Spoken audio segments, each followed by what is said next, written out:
In this video, I'm going to review something that a viewer of mine sent me, as well as show you how I would fletch spin wings if I was you. I'm going to use a method that I was taught later on in my career that I wish somebody showed me earlier on. So I'm going to show you how to fletch spin wings the best way that I can possibly imagine fletching them, and show you tips and tricks, so that way you can fletch them like I do at home, and it's a faster way to fletch them, at least in my experience.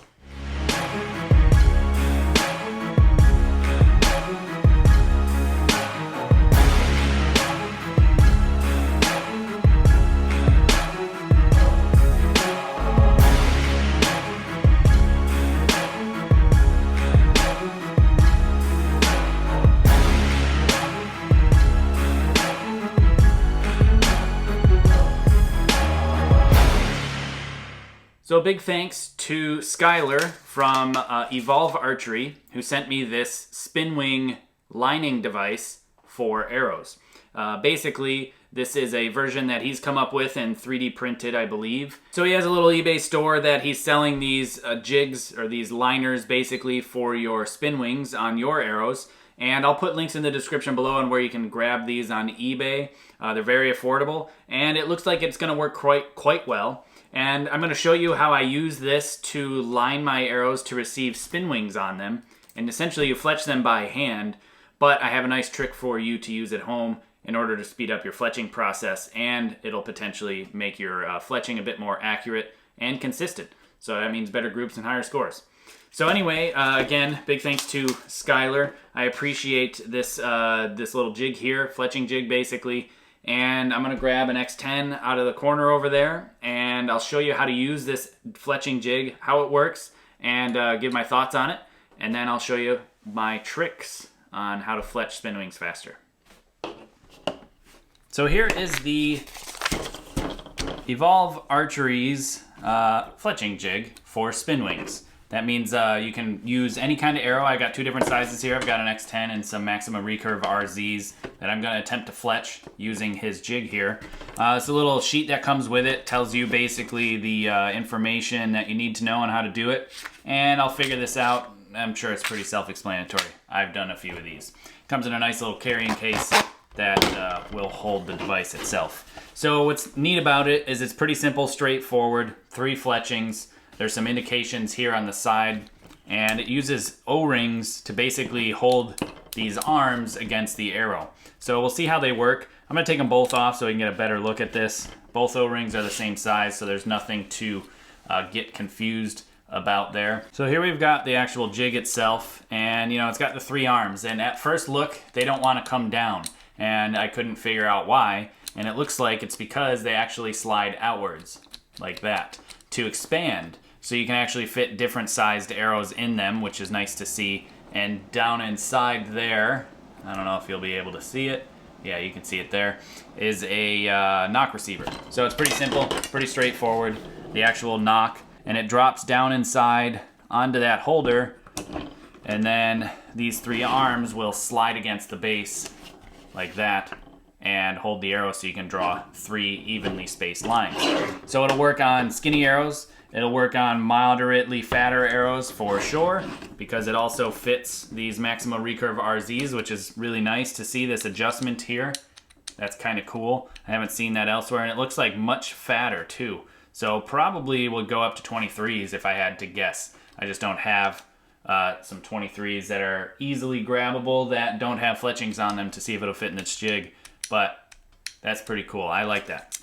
So I'm going to leave on the actual O-rings because they are to be sitting down in this groove here, and then you just slide the arrow down inside the hole, and it's a lot easier to fletch. And see how an X10 fits inside here. Looks pretty good. It holds it enough to where it won't fall off the arrow, and it keeps it against the knock groove, so that's nice. It holds it really nice and straight, actually. So this is a great little tool for straight, 0 offset. And I'm not sure which indicators I'm going to use here on the actual graduation. I'm going to draw longer lines than I need and see what they are. And it looks like they're probably, yeah, the groove of the knock to this first indicating mark right there is actually further than I normally run it, meaning further towards the point. I like to run my fletchings really far back towards my fingers, as far as I possibly can, without basically hitting them with my fingers. But I'm going to use his marks for now. They look fine. I just would have personally put them a little bit further back, probably near where the O-ring is.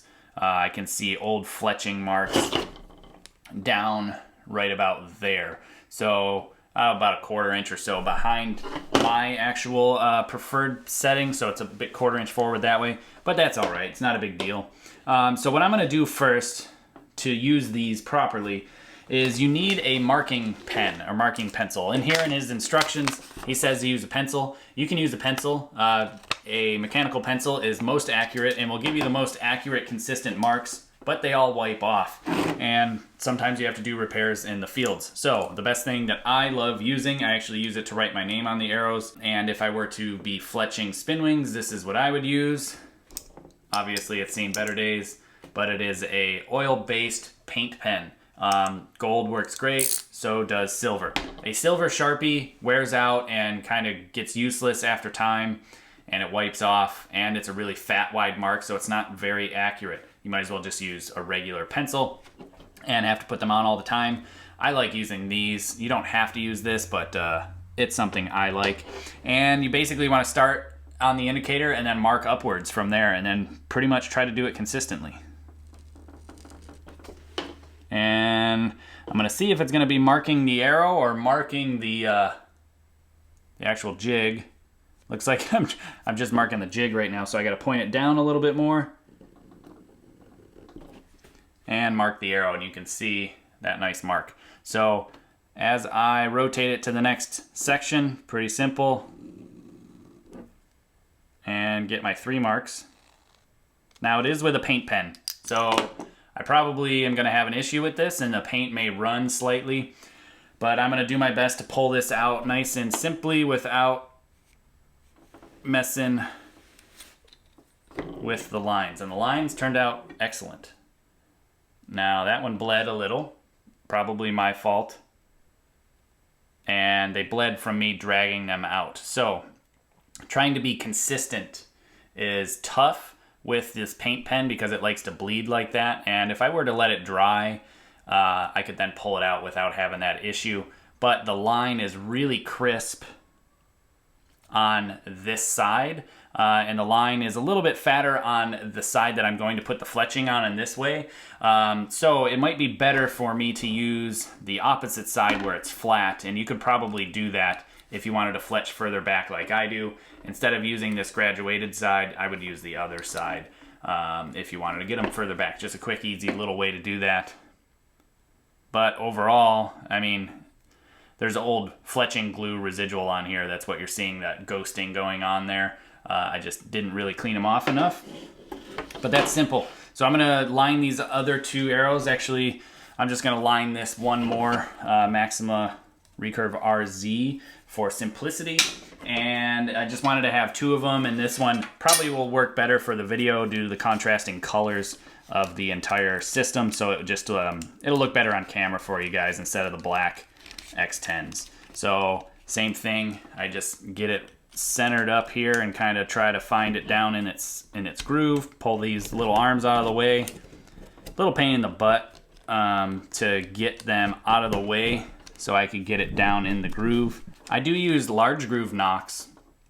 It seems that there's a little bit of play in here. If I were to hold this still and try to rock the arrow, it's got a little bit of play there. If I push down firmly, the play pretty much goes away. So it might be a good idea to hold it down in this fashion and draw your lines like this, vertically, potentially. So I'm going to try it this way, and I'm going to do it the same way.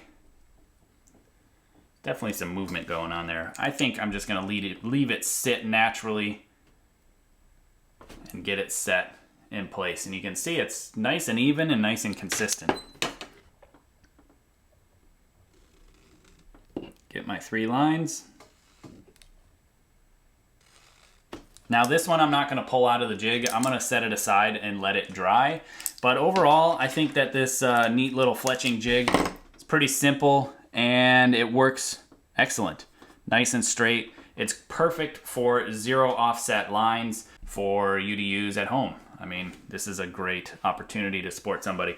So thank you again, Skylar, for sending me this to my P.O. box that I have listed in the description below. So if you're interested in sending me anything cool, please do.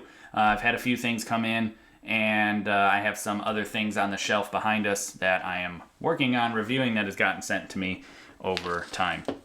So now that that is set aside and going to be drying, and the same thing with this X10, I'm going to show you the trick that I learned that I wish I would have learned years ago to fletch spin wings or spin wing type vanes. These are just regular spin wings. Well, actually these are VLD spin wings, very light drag spin wings that have these little ears cut on the back. That's what indicates them as very light drag. That's what I used to shoot when I shot spin wings. This technique works for basically any type of vane, Ely vanes, Eli vanes, whatever they're called, XS vanes, spider vanes, KSL jet vanes, anything that has this type of vane. Get yourself some of this boning tape. It's the same exact tape that is comes with your spin wings or spin wing type stuff. It's VHB 3M style tape. It's double-sided, very thin, but you get it in a roll like this. I'll have links in the description below for all the things that I'm using in this video, including the paint pen, this tape, and obviously the jig there from Skylar. So basically, what you want is this stuff. This is the stuff that you definitely want. You can use this to fletch feathers, obviously. That's what this thing is sold for. But what I like to use this for is fletching spin wings, and it makes things so much easier if you can get it out of the package. Now that I've ruined half the roll by pulling it apart. Is you want to take the tape, and you can use some electrical tape, you can use other tape. I just like to use this tape because it's simple to grab, doesn't really matter. You just want 2 pieces of tape, or you could do this on a wooden table and use a thumbtack. I've done that too. And then take your boning fletching tape here, find the start, peel off a chunk, take it, and anchor it to the surface you're going to work on, sticky side up. So I've got sticky side up, pull off a section. You know, you can do as long as you want, as much as you want. I would do it by like 3-foot lengths at a time normally when I lived at the Olympic Training Center. So you pull it tape and you anchor it just the way I did this, nice and tight, not stretched and not loose, just snug, you know, so there's no slack. And I'm gonna tape it off camera over here. Again, sticky side up, obviously. We don't wanna stick it to the table. We wanna stick it to spin wing. So it is sticky side up. Now you take your spin wing.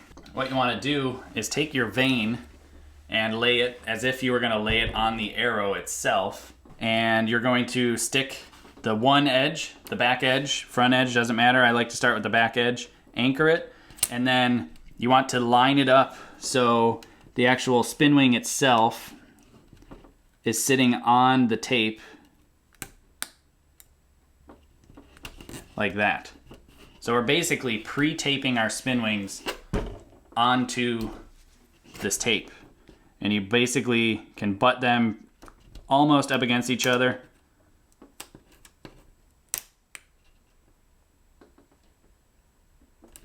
And you want to put them just on the edge of the tape. So I'm going to do a few of these. Excuse the horrible paint and dirt on the tables. These white tables are awful for gathering eye-catching dirt. And you just go around and you try not to touch the double-sided tape, obviously. You don't want to get your oils from your skin on it. All right, so pretty simple, pretty straightforward.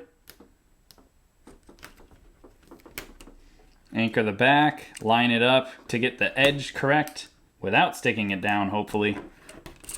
And you've got yourself a train of spin wings. And now what you want to do is you're basically going to cut these out. You can fletch or pre-fletch basically as many of these as you would like for however many you need. And then you just take a nice pair of scissors and you take your spin wing deal and you just cut them apart. This makes fletching so much faster, and you can get a lot more done in a shorter period of time, and they end up being a whole lot better at least in my opinion, they end up being much more consistent as far as how you put them on the actual shaft without messing them up. So now this paint, let's see, hopefully it's dry, and it is. Excellent. Now what you want to do is basically, even though it ran, I can see where the end of each line ends and starts back here, and that's where I'm going to take the tape, or the SpinWing, and put it against the edge of the line and tape on my SpinWings, ignoring the extra tail. So what you do is you take your SpinWing that's pre-taped, and the double-sided tape comes off super easy. Now if the camera would stay in focus on me. So you got your line, right? Anchor the back, align the front, give it some pressure.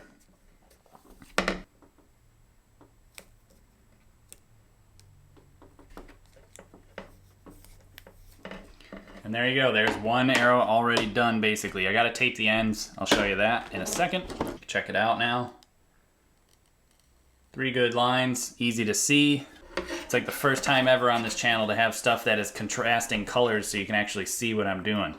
All right, so same deal, anchor the back on this line. Really easy, straightforward. Push it down like that. Friction, done.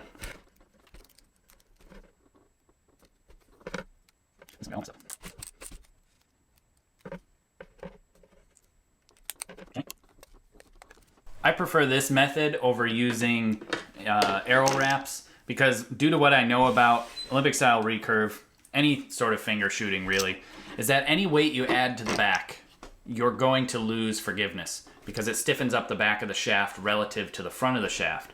So anytime I would ever shoot SpinWings, I would shoot with tape.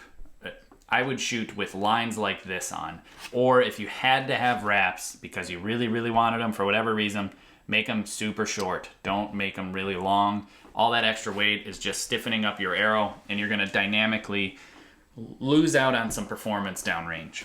You wanna basically get a little bit started, and I only tape the front of these vanes, and actually you can only tape the front of these VLD SpinWings, but you can tape front and back if you prefer. Basically, you just take a little bit off of the backing, like so, stick it down to cover the front portion, just a little bit of the vane itself, anchor it, and then you're gonna peel the backing off as you spin this. And you wanna add a little bit of tension, but you only want to catch just the tip of the actual SpinWing itself. Don't go like this because then you're really affecting the vane itself. Just the very, very tip of the vane. And you definitely can add a little bit of stretch to the tape. It seems to anchor a lot better when you're doing the initial wraps like I am. Basically 1.5 times around. I've done like 3 wraps around by now, but I'm just trying to show you how I do it. And once you get enough on, you no longer want to stretch the end. You want to anchor it and tear it off. Whoops, I bumped the camera, I'm sorry.